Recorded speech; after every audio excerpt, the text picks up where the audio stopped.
முழுமையாக வகுப்பிலே கற்றுக் கொடுக்கின்றோம்.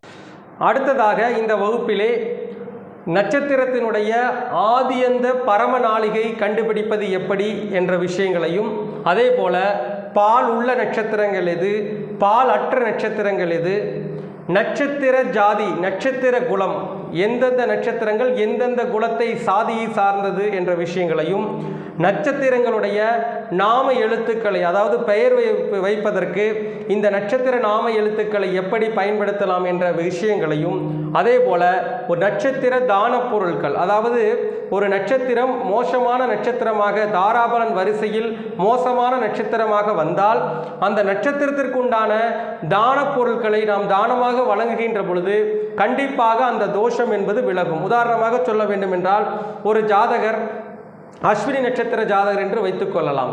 அஸ்வினி நட்சத்திரத்தில் பிறந்த ஜாதகருக்கு 3வது நட்சத்திரமாக வரக்கூடிய